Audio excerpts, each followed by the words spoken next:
देखिए कंप्यूटर के विकास की बात करते हैं तो अबेकस से इसकी शुरुआत हुई थी और माइक्रो प्रोसेसर में ये परिवर्तित हो गया। इतिहास में सबसे पहले कैलकुलेशन करने के लिए अबेकस का ही उपयोग किया जाता था। इसके बाद में पास्कल कैलकुलेटर आए थे और फाइनली फिर 1946 में विश्व का पहला इलेक्ट्रॉनिक कंप्यूटर का निर्माण किया गया, जिसका नाम क्या था, एनियक। ये एग्जाम में क्वेश्चन पूछा गया था, ध्यान रखिएगा। एनियक का देखिए फुल फॉर्म क्या होता है, इलेक्ट्रॉनिक न्यूमेरिकल इंटीग्रेटर इन कंप्यूटर। ओके, ये बहुत ही बड़ा और बहुत ही भारी कंप्यूटर था। इसका निर्माण किसने करा था, जॉन मॉशले और जे प्रेस्पर एकर्ट ने। ठीक है, वैज्ञानिक का नाम भी ध्यान रखिएगा, बहुत ही इंपॉर्टेंट है। इसके बाद देखिए आगे चलकर समय समय में नई नई तकनीक के कंप्यूटर अस्तित्व में आने लगे थे और वर्तमान में विश्व के सबसे शक्तिशाली कंप्यूटर सुपर कंप्यूटर तक हम पहुंच पाए हैं। तो पहले कंप्यूटर के बनने से सुपर कंप्यूटर तक के समय अंतराल को 5 जनरेशन में डिवाइड किया गया है। ध्यान से सुनिएगा, एक एक लाइन बहुत ही इंपॉर्टेंट है, किसी भी लाइन से एग्जाम में क्वेश्चन बन सकता है। सबसे पहले हम बात करते हैं फर्स्ट जनरेशन कंप्यूटर के बारे में। 1942 से 1955 तक का समय अंतराल था। इस समय में जो भी कंप्यूटर बने वो फर्स्ट जनरेशन कंप्यूटर कहलाए थे। इस जनरेशन के कंप्यूटर में मेमोरी और सर्किट निर्माण में वैक्यूम ट्यूब का उपयोग होता था। ठीक है, अब वैक्यूम ट्यूब क्या थी, एक ऐसी यूनिट होती थी जिसका काम निर्वात में मतलब वैक्यूम में इलेक्ट्रिक करंट को फ्लो करना होता था। ओके, इसी नली में इलेक्ट्रॉन जो थे वो कैथोड से एनोड की तरफ वैक्यूम में गति करते थे। इस जनरेशन के कंप्यूटर जो थे वो साइज में बहुत ज़्यादा बड़े थे और इनको इलेक्ट्रिसिटी भी बहुत ही ज़्यादा रिक्वायर्ड होती थी। इस पीढ़ी के कंप्यूटर में स्टोरेज मतलब मेमोरी के लिए मैग्नेटिक ड्रम्स का उपयोग होता था और साथ ही इस जनरेशन के कंप्यूटर में लो लेवल लैंग्वेज जो थी 01 उसे यूज़ किया जाता था। अगर एग्जाम्पल की बात करते हैं तो एनियक, IBM 650, ये पहली पीढ़ी के कंप्यूटर थे, फर्स्ट जनरेशन कंप्यूटर थे। देखिए इस जनरेशन के कंप्यूटर जो थे वो सक्सेसफुल नहीं हो पाए। क्यों नहीं हो पाए, क्योंकि पहली चीज़ तो ये साइज़ में बहुत ज़्यादा बड़े थे और सेकंड चीज़ देखिए यहाँ पर सर्किट निर्माण में वैक्यूम ट्यूब का उपयोग होता था। वैक्यूम ट्यूब में करंट फ्लो होने की वजह से वैक्यूम ट्यूब बहुत ही ज़्यादा गर्म हो जाते थे, जिन्हें ठंडा करने के लिए एयर कंडीशनर रूम की ज़रूरत होती थी, जो कि बहुत ज़्यादा एक्सपेंसिव था। तो इस तरीके से पहली पीढ़ी के कंप्यूटर जो थे वो सक्सेसफुल नहीं हो पाए। फिर आगे देखिए समय बढ़ा और हम बात करते हैं अब सेकेंड जनरेशन कंप्यूटर की, जो समय काल चला था 1955 से लेकर 1964। इस समय के बीच में जो भी कंप्यूटर बने वो सेकेंड जनरेशन कंप्यूटर कहलाए थे। इस जनरेशन के कंप्यूटर में देखिए वैक्यूम ट्यूब की जगह पर ट्रांजिस्टर का उपयोग होना शुरू हुआ था। ट्रांजिस्टर कम इलेक्ट्रिसिटी को कंज्यूम करते थे, ये काफ़ी अच्छा पॉइंट था, और सर्किट में स्विच की तरह काम करते थे। सेकेंड जनरेशन के कंप्यूटर का साइज जो था वो फर्स्ट जनरेशन के कंप्यूटर से छोटा था। मेमोरी के लिए यहाँ पर भी देखिए मैग्नेटिक ड्रम्स का उपयोग होता था। इस जनरेशन के कंप्यूटर में हाई लेवल लैंग्वेज यूज़ होना शुरू हुई थी, जैसे कोबॉल, फोर्ट्रन। ये जो देखिए कंप्यूटर लैंग्वेज है, ये मैं आगे चलकर आपको एक सेपरेट लेक्चर में अच्छे से समझा दूंगा। ठीक है, तो अगर हम बात करते हैं कि सेकेंड जनरेशन के कंप्यूटर के एग्जाम्पल की, तो हनीवेल 200, IBM 1401, ये सेकेंड जनरेशन के कंप्यूटर के कुछ एग्जाम्पल्स हैं। अब देखिए फर्स्ट जनरेशन कंप्यूटर में क्या यूज़ करते थे, वैक्यूम ट्यूब को। सेकेंड जनरेशन में क्या हुआ, वैक्यूम ट्यूब सक्सेसफुल नहीं हो पाया तो उसकी जगह पर ट्रांजिस्टर का यूज़ करा, पर ट्रांजिस्टर का उपयोग भी देखिए करना सक्सेसफुल नहीं हो पाया।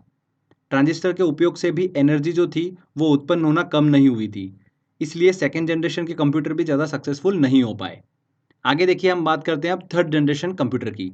इसका समयकाल चला था 1965 से लेकर 1974। देखिए प्रॉब्लम क्या आ रही थी, वैक्यूम ट्यूब और ट्रांजिस्टर के उपयोग से बहुत ज़्यादा अधिक मात्रा में एनर्जी प्रोड्यूस होती थी, जो कि कंप्यूटर के इंटीग्रेटेड पार्ट को डैमेज कर देती थी। इसीलिए थर्ड जनरेशन के कंप्यूटर में ट्रांजिस्टर की जगह पर क्या यूज़ हुआ, आईसी का यूज़ होना स्टार्ट हुआ। आईसी का देखिए मतलब क्या होता है, इंटीग्रेटेड सर्किट। ओके, आईसी का आविष्कार किसने करा था, ये भी ध्यान रखिएगा, जैक किल्वी ने आईसी का आविष्कार किया था।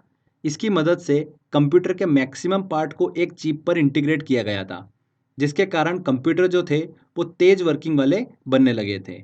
इस जनरेशन के कंप्यूटर में भी हाई लेवल लैंग्वेज जो थी वो यूज़ हुई थी, जैसे कि फोर्ट्रॉन 2, 3, 4, पास्कल। इस तरीके से ये कंप्यूटर की देखिए हाई लेवल लैंग्वेज यूज़ होना स्टार्ट हुई थी। पहली बार इस पीढ़ी में रैम मतलब रैंडम एक्सेस मेमोरी का यूज़ होना शुरू हुआ था। इसी पीढ़ी में टाइम शेयरिंग ऑपरेटिंग सिस्टम का भी विकास हुआ था। और ध्यान रखिएगा, इसी पीढ़ी के दौरान पहला मिनी कंप्यूटर PDP-8 का विकास भी हुआ था, थर्ड जनरेशन में ही। ओके, अब देखिए बात करते हैं थर्ड जनरेशन कंप्यूटर के एग्जाम्पल की, तो IBM 360, ये थर्ड जनरेशन कंप्यूटर का एग्जाम्पल है। तो ये हमने देखिए थर्ड जनरेशन कंप्यूटर को अच्छे से डिस्कस करा। फर्स्ट जनरेशन में देखिए क्या यूज़ हो रहा था, वैक्यूम ट्यूब का यूज़ करते थे। सेकेंड जनरेशन में उसकी जगह पर ट्रांजिस्टर का यूज़ होना स्टार्ट हुआ था। थर्ड जनरेशन में क्या हुआ, ट्रांजिस्टर को हटाकर वहाँ पर आईसी का यूज़ होना स्टार्ट हुआ। अब बात करते हैं हम फोर्थ जनरेशन कंप्यूटर के बारे में। फोर्थ जनरेशन का देखिए टाइम काल चला था 1974 से 1989। बहुत ही इंपॉर्टेंट टाइम काल था ये, जहाँ पर एकदम से कंप्यूटर के देखिए क्षेत्र में बहुत ज़्यादा विकास देखने को मिला था। इस पीढ़ी में एलएसआई और वीएलएसआई चिप का विकास हुआ था। इनके यूज से कंप्यूटर के आकार में कमी और क्षमता में बहुत तेजी से वृद्धि हुई थी।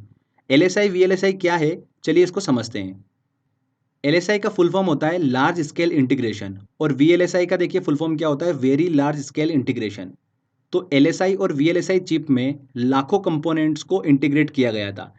कंपोनेंट्स कौन कौन से, जैसे कि ट्रांजिस्टर, कैपेसिटर, इन सबको देखिए इंटीग्रेटेड किया गया था। इसी पीढ़ी में पहली बार माइक्रो कंप्यूटर का निर्माण हुआ था, जिसका नाम क्या था, अल्ट एयर 8000। ओके। साथ ही आईबीएम ने पहला पर्सनल कंप्यूटर भी इसी पीढ़ी में लॉन्च किया था, जिसका यूज़ घर, ऑफिस, स्कूल में होना स्टार्ट हुआ था। आईबीएम देखिए क्या है, अमेरिका की एक कंप्यूटर कंपनी है। इसका फुल फॉर्म क्या है आईबीएम का, ये भी ध्यान रखिएगा, 2 से 3 बार एग्जाम में पूछा जा चुका है। इंटरनेशनल बिजनेस मशीन आईबीएम का फुल फॉर्म होता है। ओके। अब देखिए फोर्थ जनरेशन में बहुत सारी चीज़ें जो थी वो इन्वेंटेड हुई थी, जैसे कि माउस, कीबोर्ड जैसी कई सारी हैंड होल्ड डिवाइस का विकास हुआ। MS DOS, MS Windows operating system का विकास हुआ। हाई स्पीड नेटवर्क लैन वैन का निर्माण हुआ। और वेरी वेरी इंपॉर्टेंट, ध्यान रखिएगा, माइक्रो प्रोसेसर का निर्माण इसी जनरेशन में हुआ था। ओके। ये भी एग्जाम में क्वेश्चन पूछा जा चुका है। तो फ्रेंड्स, ये हमने फोर्थ जनरेशन देखिए डिस्कस करा 1974 से 1989। फोर्थ जनरेशन कंप्यूटर के बाद देखिए बात करते हैं हम फिफ्थ जनरेशन कंप्यूटर की। तो इसका टाइम स्टार्ट होता है 1989 से ऑनवर्ड्स अभी तक। इस जनरेशन में यूएलएसआई चिप का निर्माण हुआ। यूएलएसआई का फुल फॉर्म होता है अल्ट्रा लार्ज स्केल इंटीग्रेशन।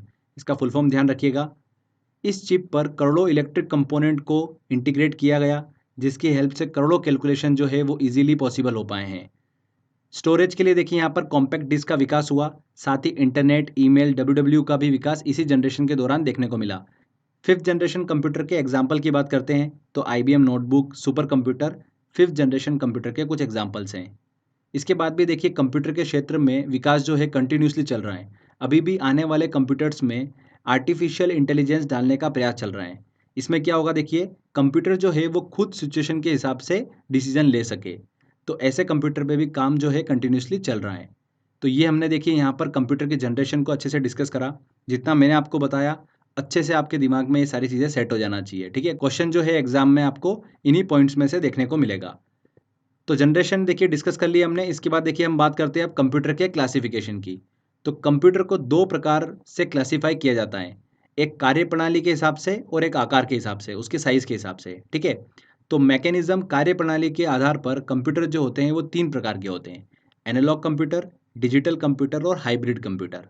ठीक है, बहुत ही सिंपल है, ज़्यादा आपको देखिए यहाँ पर सोचने की ज़रूरत नहीं है, बस एक बार सुनना है। एक बार आपने अच्छे से सुन लिया तो आपका क्वेश्चन जो है वो इजीली सॉल्व हो जाएगा। साइज के अकॉर्डिंग अगर बात करते हैं कंप्यूटर के क्लासिफिकेशन की, तो कंप्यूटर देखिए कितने टाइप के होते हैं, micro computer, mini computer, main frame computer और सुपर कंप्यूटर। ओके। चलिए सबसे पहले हम कार्यप्रणाली के हिसाब से कंप्यूटर के क्लासिफिकेशन को अच्छे से समझ लेते हैं। तो हमने बात करी थी कि 3 प्रकार के देखिए कंप्यूटर होते हैं, एनालॉग कंप्यूटर, डिजिटल कंप्यूटर और हाइब्रिड कंप्यूटर। तो एनालॉग कंप्यूटर क्या होते हैं, ऐसे कंप्यूटर जो फिजिकल क्वांटिटी को मेजर करते हो, वो कहलाते हैं एनालॉग कंप्यूटर। ओके। जैसे प्रेशर, ये फिजिकल क्वांटिटी है, लेंथ, हाइट, वोल्टेज, टेम्परेचर, इन सब फिजिकल क्वांटिटी को जो कंप्यूटर मेजर करता है उसे क्या बोलते हैं, एनालॉग कंप्यूटर बोलते हैं। सिंपल। एनालॉग कंप्यूटर के एग्जांपल की बात करते हैं तो देखिए थर्मोमीटर, ये एक प्रकार का एनालॉग कंप्यूटर है जो कि तापमान, टेम्परेचर को मेजर करता है। गाड़ी का स्पीडोमीटर, वेट मशीन, ये सभी जो हैं एनालॉग कंप्यूटर के एग्जाम्पल्स हैं। क्लियर। एनालॉग कंप्यूटर का उपयोग जो होता है वो साइंस इंजीनियरिंग के क्षेत्र में होता है।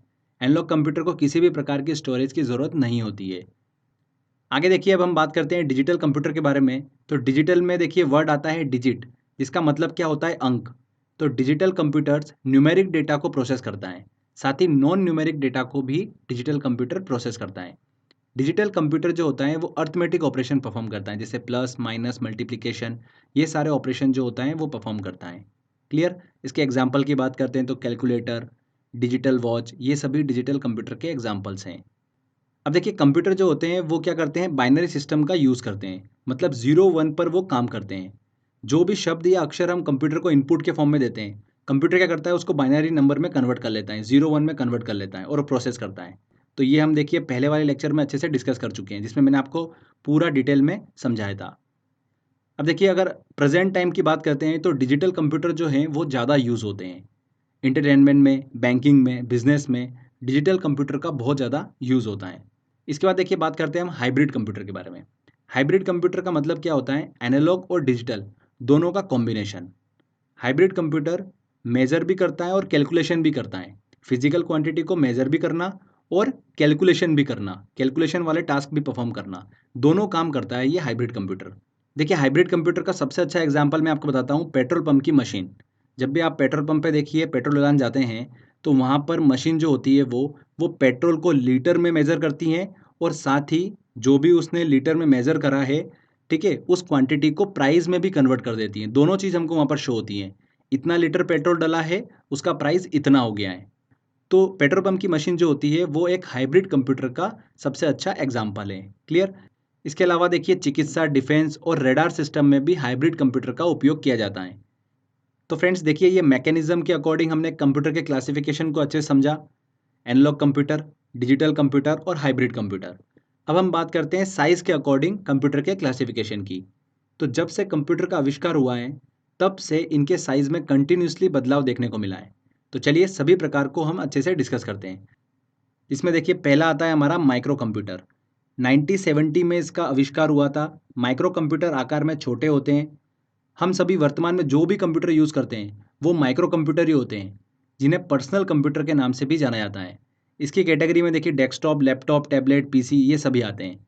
इस टाइप के कंप्यूटर का उपयोग जो होता है वो इंटरटेनमेंट और बिजनेस के लिए ज़्यादा होता है। एग्जाम्पल की बात करते हैं माइक्रो कंप्यूटर की तो IBM, कॉम्पैक, लेनोवो, HP ये सभी माइक्रो कंप्यूटर के एग्जाम्पल हैं। देखिए 2 पॉइंट बता रहा हूँ आपको, बहुत ही इंपॉर्टेंट, ध्यान रखिएगा। भारत में निर्मित पहला कंप्यूटर जो था वो कौन सा था? सिद्धार्थ था। और पैकमैन नामक कंप्यूटर जो है वो खेल के लिए निर्मित हुआ था। पैकमैन नामक कंप्यूटर खेल के लिए निर्मित हुआ था और भारत में निर्मित पहला कंप्यूटर का नाम क्या था? सिद्धार्थ था। इसके बाद देखिए साइज़ के अकॉर्डिंग हम बात करते हैं तो सेकंड नंबर पे आता है mini computer. Mini computer size और क्षमता में माइक्रो कंप्यूटर से काफ़ी ज़्यादा बड़े होते हैं। सबसे पहला मिनी कंप्यूटर 1965 में तैयार किया गया था। ये आकार में रेफ्रिजरेटर के बराबर दिखाई देते थे।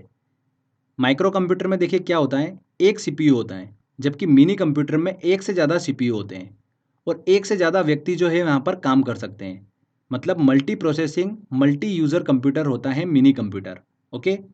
स्मॉल कंपनीज में मिनी कंप्यूटर जो है वो ज़्यादा यूज़ किए जाते हैं। अगर इसके एग्जाम्पल की बात करते हैं तो AS400, HP 9000 मिनी कंप्यूटर्स के कुछ एग्जाम्पल हैं। मिनी कंप्यूटर के बाद आते हैं देखिए मेन फ्रेम कंप्यूटर। ये मिनी कंप्यूटर से साइज़ में बड़े और सुपर कंप्यूटर से साइज़ में छोटे होते हैं, पर फिर भी ये बहुत ही ज़्यादा पावरफुल कंप्यूटर होते हैं, मेन फ्रेम कंप्यूटर। इस तरीके के कंप्यूटर पर एक ही टाइम में 256 से ज़्यादा यूज़र काम कर सकते हैं। अमेरिका की IBM कंपनी जो है मेन फ्रेम कंप्यूटर को बनाने वाली पहली कंपनी है। अगर इसके उपयोग की बात करते हैं, मेन फ्रेम कंप्यूटर कहाँ यूज़ होते हैं तो बैंकिंग में, अनुसंधान में, सरकारी विभागों में मेन फ्रेम कंप्यूटर का यूज़ किया जाता है। इसके एग्जाम्पल है IBM 370, IBM S390, ये सभी मेन फ्रेम कंप्यूटर के एग्जाम्पल हैं। ओके। इसके बाद देखिए बात करते हैं हम सुपर कंप्यूटर के बारे में। यहाँ से देखिए एग्जाम में बहुत क्वेश्चन पूछे जाते हैं। सुपर कंप्यूटर आकार में सबसे बड़े होते हैं और अब तक का सबसे शक्तिशाली अगर कंप्यूटर की बात करते हैं तो वो कौन से हैं? सुपर कंप्यूटर हैं। सुपर कंप्यूटर में हजारों माइक्रो प्रोसेसर लगे होते हैं, मतलब CPU लगे होते हैं, जो कि पैरेलल काम करते हैं। विश्व के अगर पहले सुपर कंप्यूटर की बात करते हैं तो कब बना था? 1964 में बना था, जिसका नाम क्या था? CDC 6600।